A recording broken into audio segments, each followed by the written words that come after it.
Donc là, je vais vous parler d'une petite variété de tomates qui est assez sympa. C'est la tomate des glaciers en fait. C'est une tomate qui pousse à environ 1 mètre de hauteur maximum, donc elle n'est pas très haute. Et comme son nom l'indique, elle est assez résistante à des températures qui sont assez basses en fait. Hein, bien sûr, elle ne va pas résister à des températures négatives ou trop fraîches, mais par contre, s'il fait par exemple 10 degrés ou 12, ça va lui aller en fait. Hein. Y a des gens qui la cultivaient dans les Alpes, j'ai déjà vu dans des montagnes. Euh, du coup, voilà, c'est des plantes qui s'acclimatent très facilement. Et pour l'avoir déjà cultivée l'année passée, j'en suis vraiment satisfait parce qu'elle donne vraiment une très bonne production, cette tomate.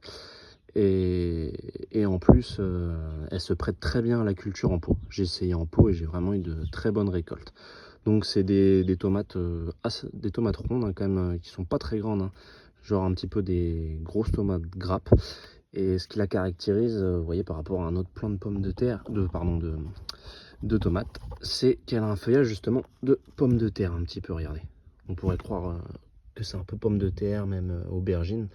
Donc regardez, ça a vraiment rien à voir avec un autre plant de tomate plus classique. Hein. Voilà. Donc retenez bien, tomate des glaciers, super variété ça. Hein. Puis les graines, vous voyez, c'est des graines que j'ai récoltées. Hein. Ça, faites vos graines, hein. C'est super. Hein.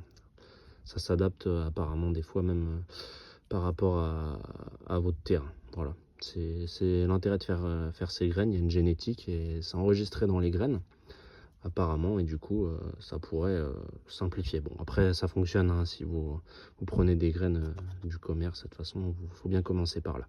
Voilà.